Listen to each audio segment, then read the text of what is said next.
मनोज जरांगे पाटील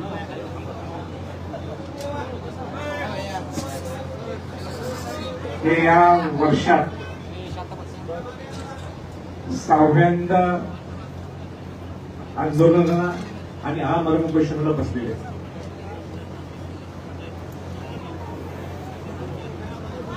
ही महाराष्ट्रातल्या इतिहासातली शरमेची बाब आहे की एक व्यक्ती समाजाला न्याय मिळवून देण्यासाठी आपली जीवाची बाजी लावायला बसलाय आणि त्याची दखल किंबहुना त्याच्यावरचा निर्णय आजही सरकारने घेतलेला नाहीये.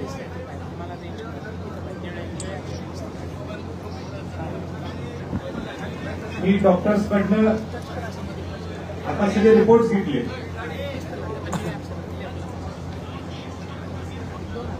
परवा रायगडवर मी गेलो होतो असताना त्यावेळी मला कळालं की मनोज जरांगे पाटलांची तब्येत खालवलेली आहे आणि म्हणून आज त्यांची तब्येत पाहण्यासाठी त्यांची तब्येतीची विचारपूस करण्यासाठी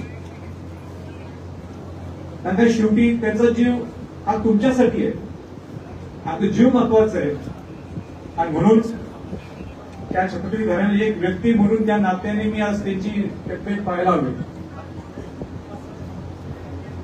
अत्यंत मला दुःखी वाटतंय, वेदना आहे की एवढी तब्येत खालावून सुद्धा आता तर त्यांनी सलाईन सुद्धा घ्यायचं बंद केलेलं आहे आणि सरकार निवांत मुंबईला एअर कंडिशन ऑफिस मध्ये बसलेलं आहे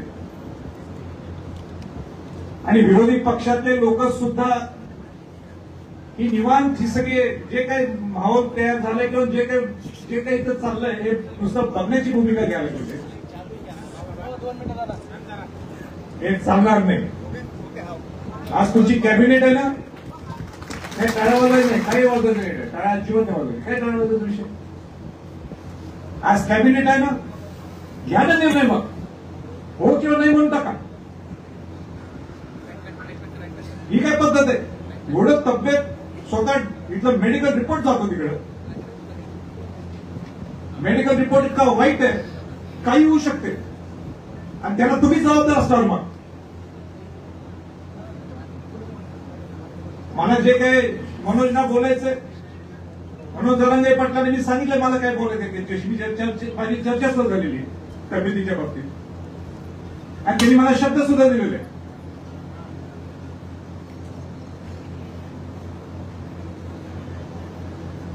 पण एक वर्षभरात ही दोघांना जबाबदार धरतो, पहिला सरकारलाच आणि दुसरं विरोधी पक्ष लोकांना सुद्धा. तुम्ही काय एकत्र येतं ठरवायला सांगा, आम्ही असं पद्धतीने आरक्षण देऊ शकतो काही नाही देऊ शकत. तिकडे पलीकडे बसायचं आणि नुसतं मनोज दादा म्हणत बसायचं.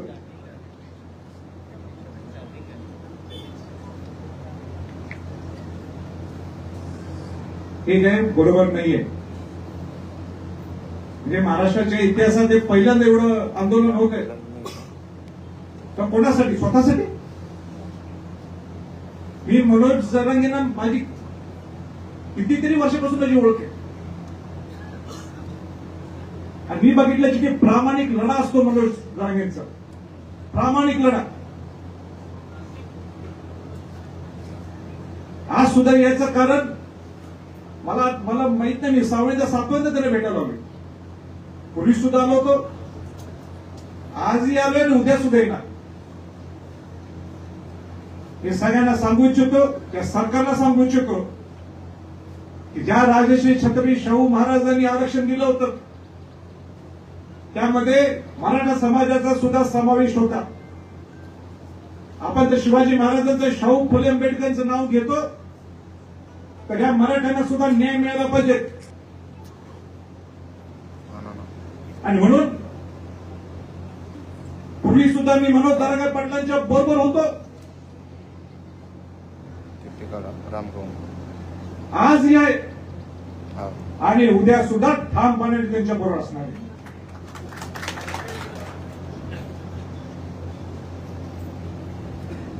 आज बऱ्याच गोष्टी मी बोलू शकतो, पण मला आज एकच लक्ष केंद्रित फोकस मला हलवायचा नाहीये आणि म्हणून मी याच्यासाठी एका ठिकाणी एक फोकस घेऊनच आलोय, तो म्हणजे तिची तब्येत व्यवस्थित असली तर आपण सगळ्या गोष्टी पुढे करू शकतो.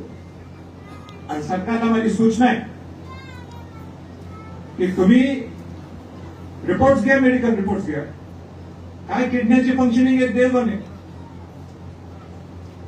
काय लिव्हर फंक्शनिंग आहे देव जाणे, ब्लड प्रेशर ड्रॉप झालेलं आहे.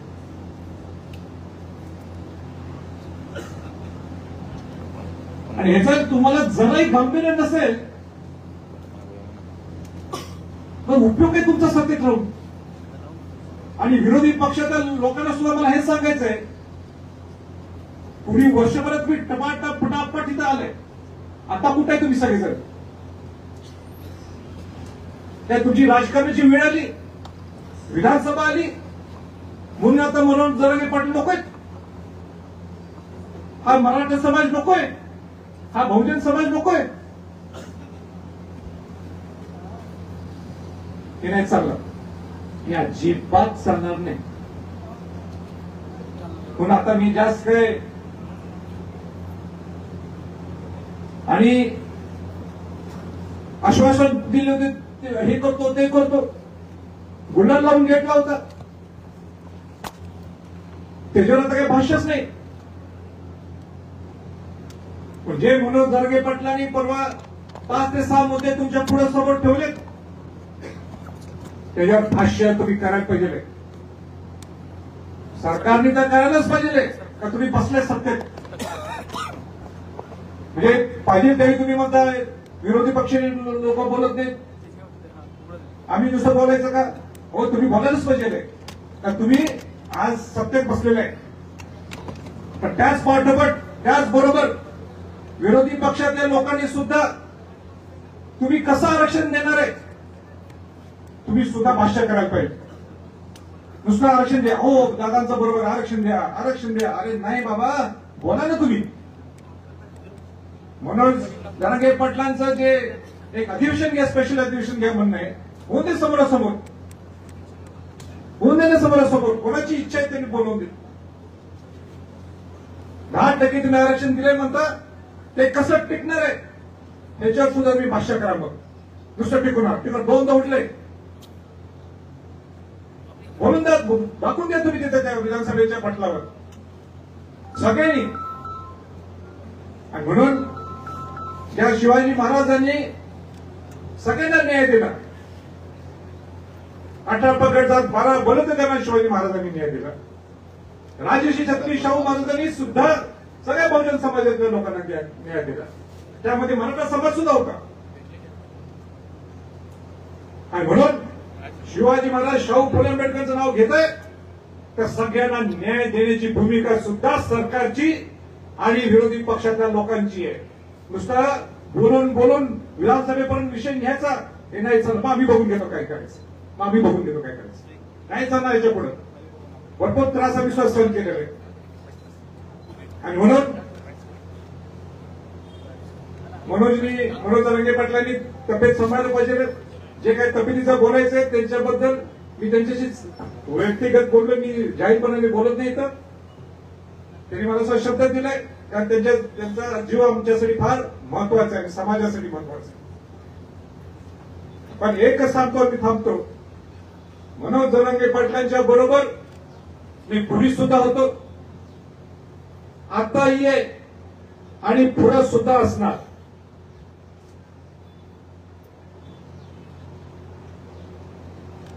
आणि माझी तर सूचना या मुख्यमंत्री यांना, उपमुख्यमंत्र्यांना, तुम्ही मेडिकल रिपोर्ट्स घ्या, काय त्यांची परिस्थिती बघा. त्या इथं स्वतः या, हेलिकॉप्टर येतं तुमच्याकडे, प्लेन येतं भरपूर, या नाही बघा काय परिस्थिती आहे. रिपोर्ट्स घ्या, तुमच्या सिस्टमकडनं रिपोर्ट घ्या. तुम्हाला आमच्या डॉक्टरांवर विश्वास नाही ना, सोडून द्या. तुमच्या गव्हर्नमेंटच्या एजन्सी, गव्हर्नमेंटच्या तुमच्या मेडिकल सिस्टम मधून रिपोर्ट घ्या.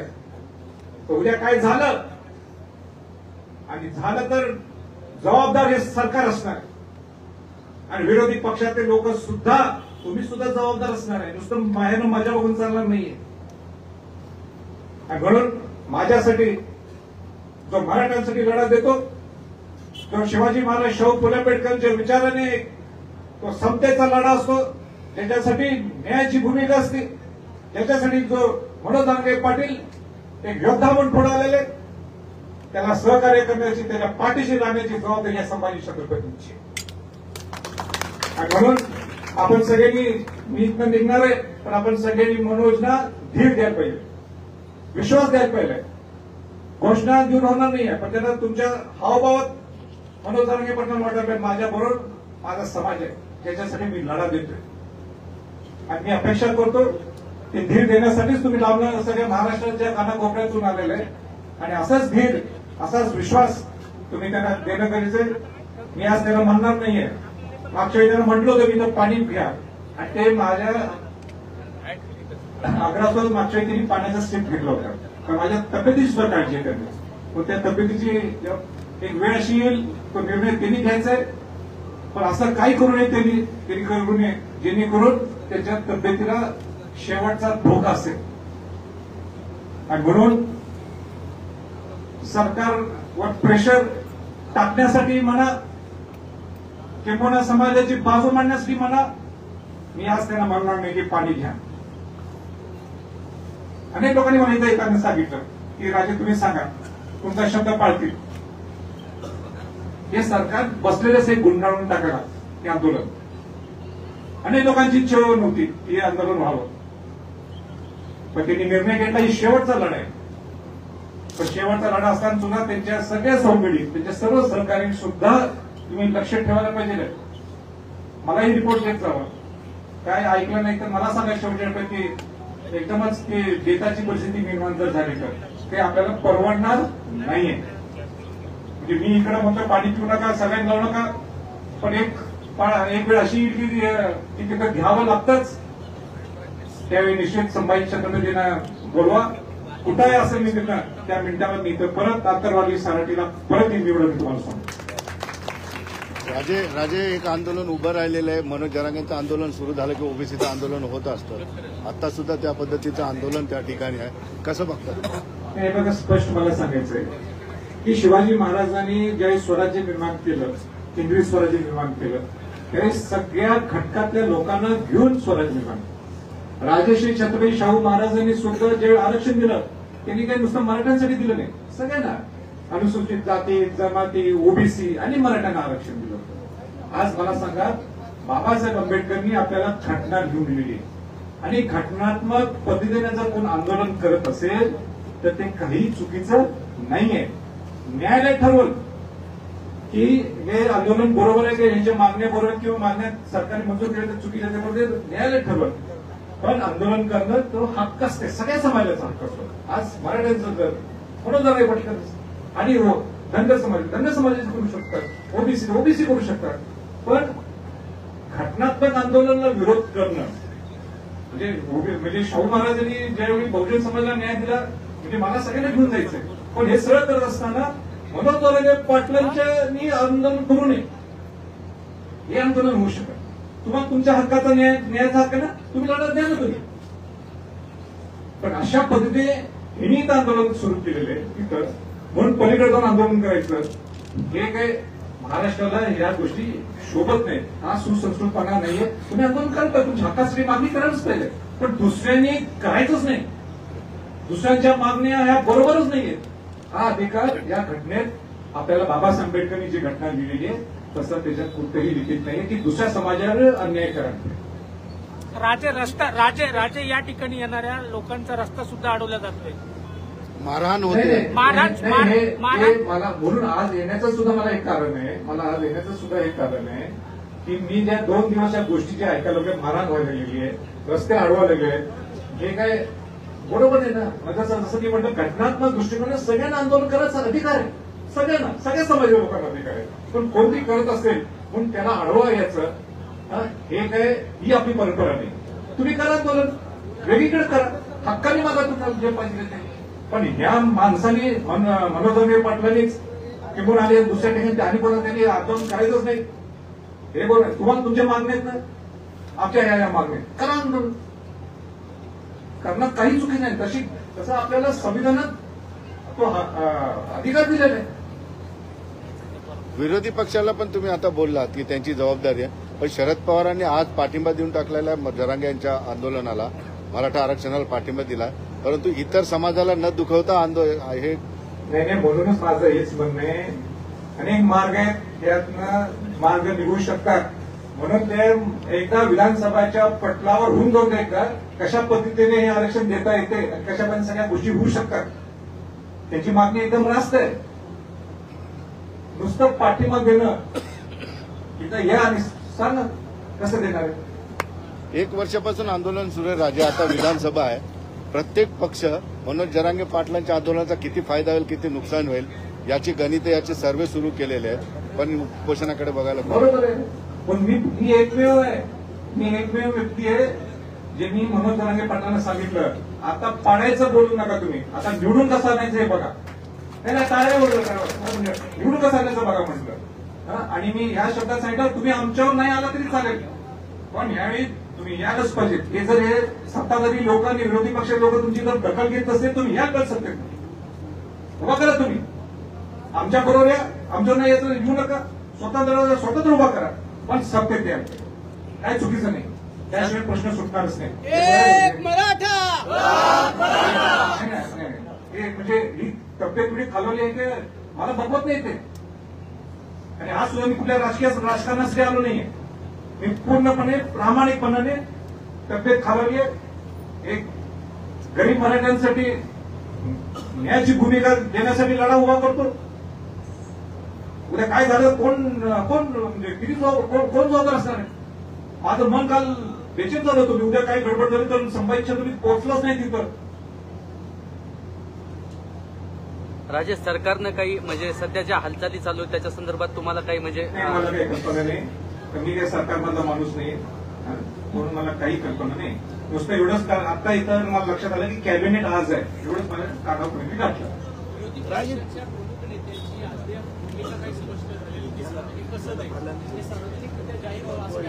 नाही, म्हणून मी सांगितलं ते स्पष्ट होण्यासाठी एकच जागा आहे, आणि ते सुद्धा मनोज जरांगे पाटलांची मागणी आहे, ते म्हणजे विधानसभेच्या पटलावर ही चर्चा होणं गरजेचं आहे. अजूनही वेळ केलेली नाहीये.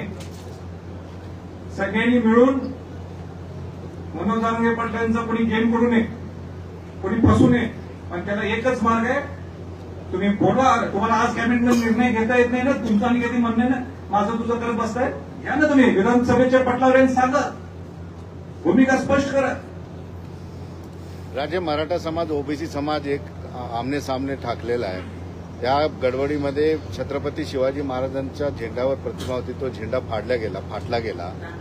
छत्रपतीचा फोटो तो दोन्ही समाजाच्या ओढाताणीमध्ये तो फाटला गेला. काय मानसिकता आहे याच्यावर? माझी सगळ्यांना सूचना आहे की जो जे मला माहित नव्हतं, म्हणजे तुम्ही बोलून दाखवलं की जो झेंडा कधी फाटला गेला किंवा काढला गेला, शिवाजी महाराज हे सर्वांचे. शिवाजी महाराज हे 18 प्रकट जात 12 बलुतेदारांचे, आणि म्हणून स्वराज्य स्थापन करत असताना सगळ्यांना घेऊन शिवाजी महाराजांनी स्वराज्य स्थापन केले. पण आपला अधिकार जो असतो संविधानिक, जर एका समाजाने जर मागणी केली तर काही चुकीच नाही. राजर्षी छत्रपती शाहू महाराजांनी 1917 खांबामध्ये विदर्भामध्ये मराठा परिषद होती, शाहू महाराज तिथे गेलेले आहेत.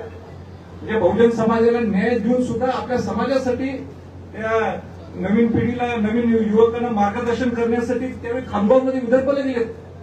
मराठा शिक्षण परिषद मराठा परिषद होती. राजे, जरांगे पाटलांच्या आंदोलनानंतरच प्रति आंदोलन सुरू होत आहे, असं तुम्हाला वाटतं? याच्या पाठीमागे कोणाचा हात आहे? हे बघा, ते आता काळात या गोष्टी लपून राहत नाही, ते समजणारच आहे. म्हणजे आज पलीकडे बसलेत म्हणून हे मुद्दाम बसवलेत का, त्याच्यावर चर्चा होणारच आहे. पण मी काय म्हटलं, संविधानिक पद्धतीने परत सांगतो, पण तेच सारखे उत्तर. संविधान पद्धती सगळ्यांना आपला अधिकार असतो आपलं मागणं मांडण्यासाठी, पण कोणी करू नये, यांनी करायचंच नाही, हे बरोबर नाही. तुम्हाला तुमचे अधिकार मागा ना. शेवटी सरकार न्यायालय ठरवत काय भूमिका बरोबर आहे. आणि एका गावात 2 आंदोलन करणं हे काय मला नाही पटलेलं. हे काय हे आपले संस्कार नाही आहे. त्यामुळं आंदोलन करणं सगळ्यांना अधिकार आहे, पण अशा पद्धतीने ठीक आहे.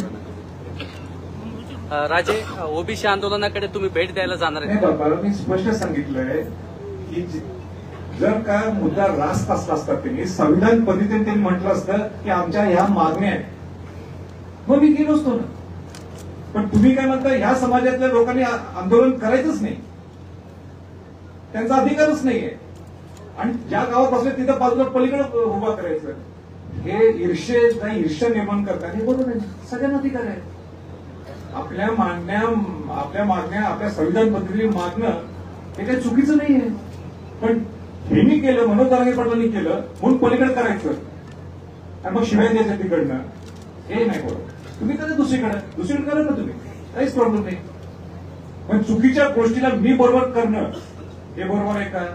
अजिबात नाही.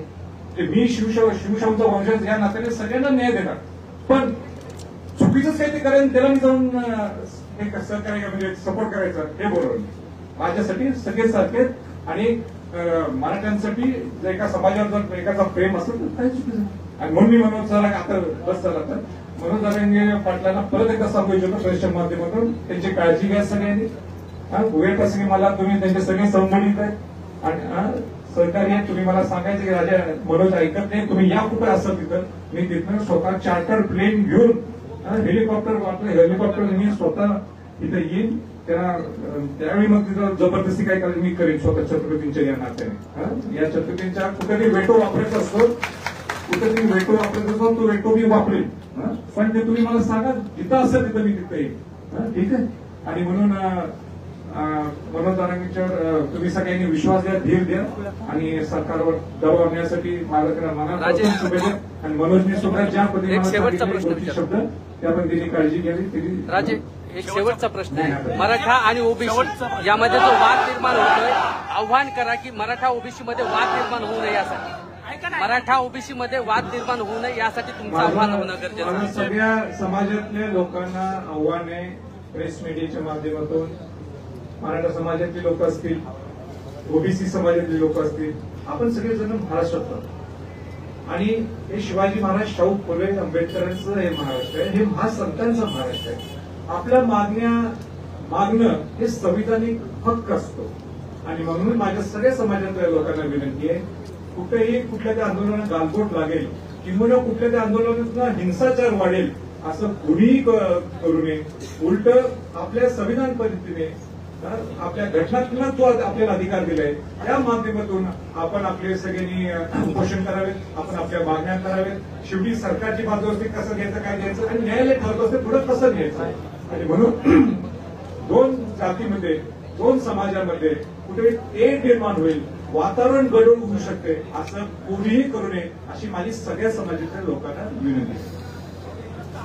लढेंगे जीतेंगे हम सब लढेंगे.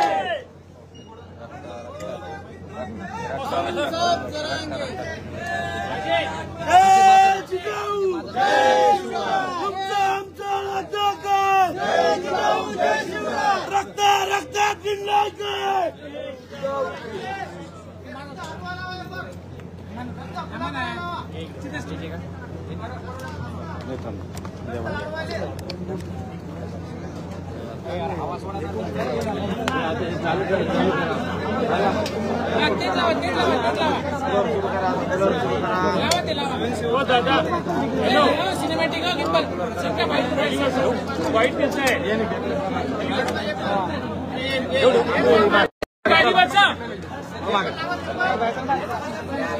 अरे बैसता बाबा.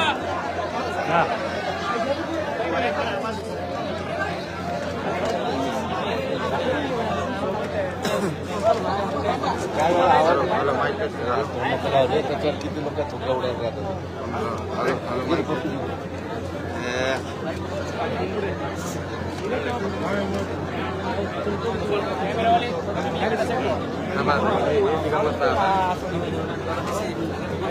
अरे ते बोललं तुम्हाला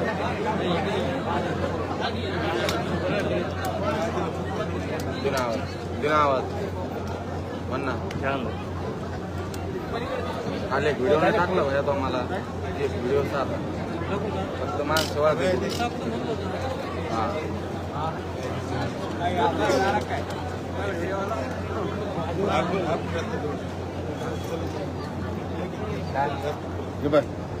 तिथे आले बघ उदय तिथे पलीकडचं पिंक शर्ट वाला काय ना ज्ञानदेव काशी तुम्ही तिघ जण आपण करू हा?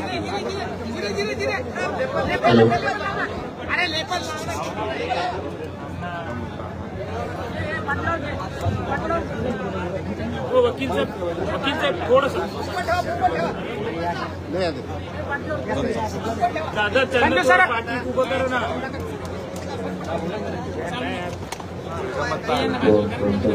ते जर गंमत पक्का फिल्ममध्ये अर्ध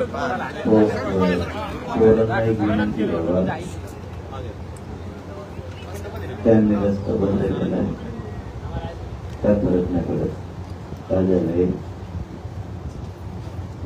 आपण जर तसा रस्ता बंद केला असता आपल्याला म्हणले असते त्या जातीला वाईट टाकली मराठ्यावर डाग लावला असता आता त्यांनी आपले रस्ते बंद केले आपले सगळे शिवण इकडून तिकडून रस्ते ते देवेंद्र फडणवीसांनी भुजबळने बंद करायला लावलेले त्यामुळे तुम्ही पोरं एक गोष्ट लक्षात घ्या आपल्या सरपंचाच्या घरातून डायरेक्ट तुम्हाला इकडे येतात आणि ते कशाला तोंड बघतात त्यांचं असल्याचं तोंड बघू नका ना त्या गावावर पाकडून सुद्धा नाही गेलं पाहिजे मराठी अशी त्यांची इच्छा आहे नका ना जाऊ इकडून पाठावून येता येते आणि सरपंचाच्या घरातून येता येते हो द्या महाराष्ट्र उघड्या डोळ्यानं बघतो सगळं मराठ्यावर किती अन्याय झाला त्यांनी कळलंय मला कसं पोराला पण म्हणलं हो द्या ना सुरुवात त्यांनी केली शेवट मी करीन आंदोलन संपल्यावर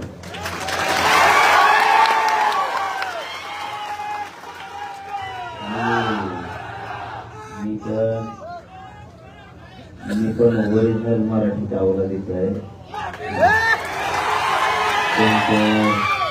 तुमच्या कामांनी नाही सहन करणार धीर धरा तुम्ही हा मारा आंदोलन संपुष्ट एकदा मराठ्याला आरक्षण मिळते राजा आले एवढे मोठे त्यांनी सोबतच येते मला दोन चित्त लय वेळ बोलल्यावर पण तुम्ही काही विषय काढे मला बोलावं लागतं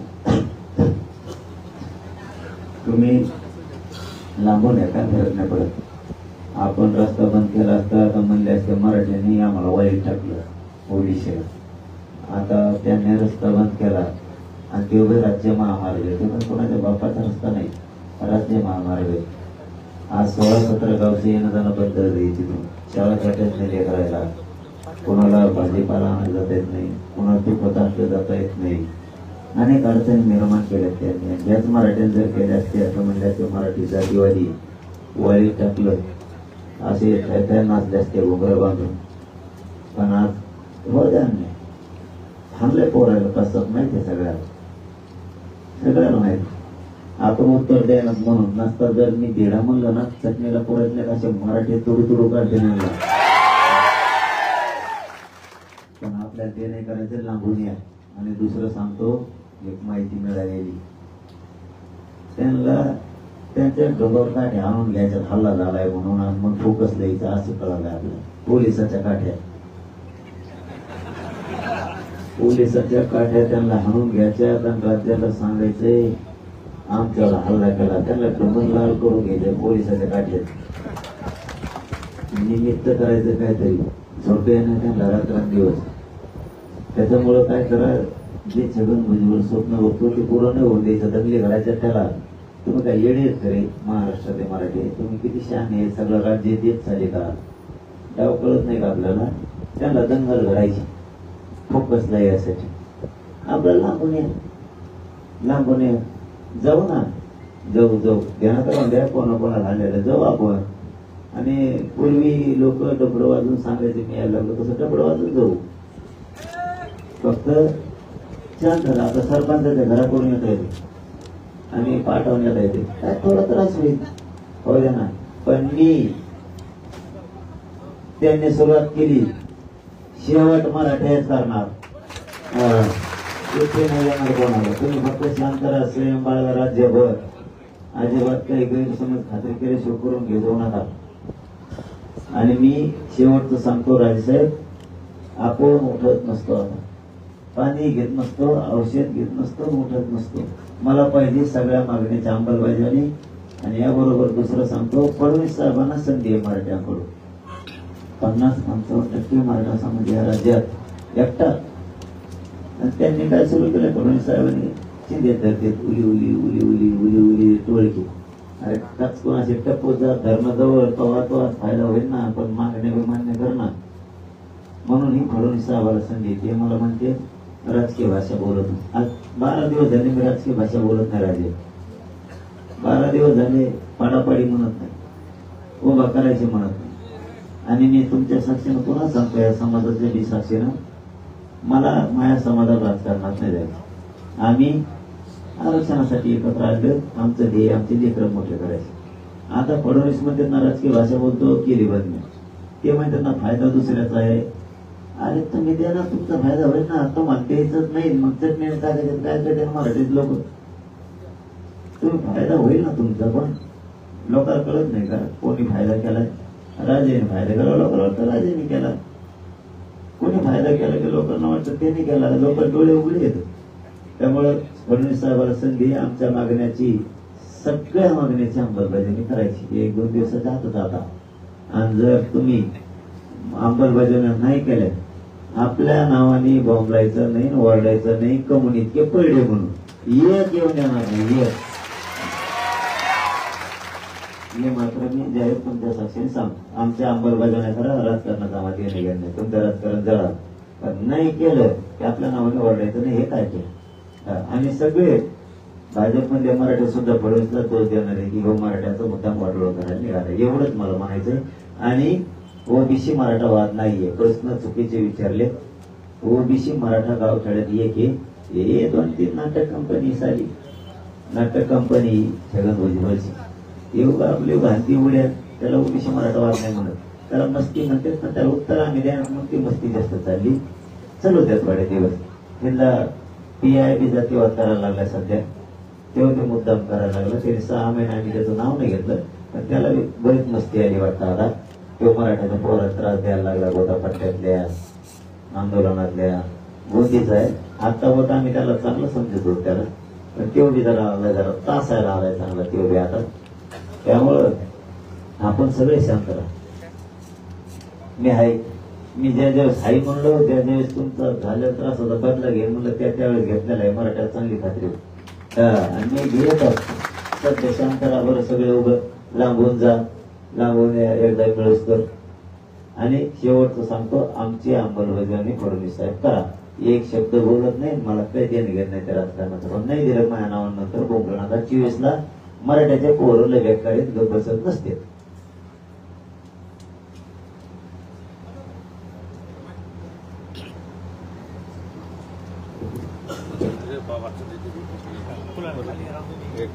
आवाज सोडा रे, आवाज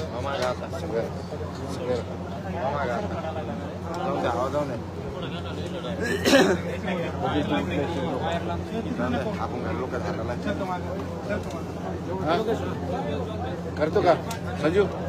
आज आपल्या आंदोलनस्थळी छत्रपती संभाजीराजे हे आले, भेट दिली आणि त्यांच्या भावना व्यक्त केल्या.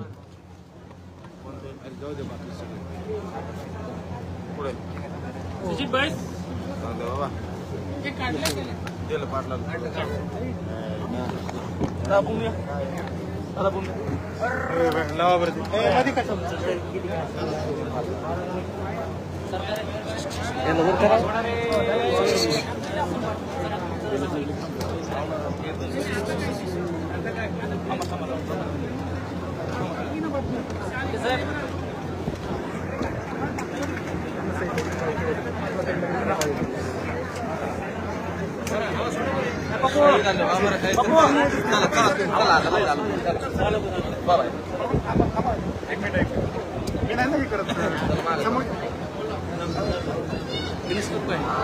तिकडे आवाज येऊन द्या. चला बरं सगळे बाहेर आता.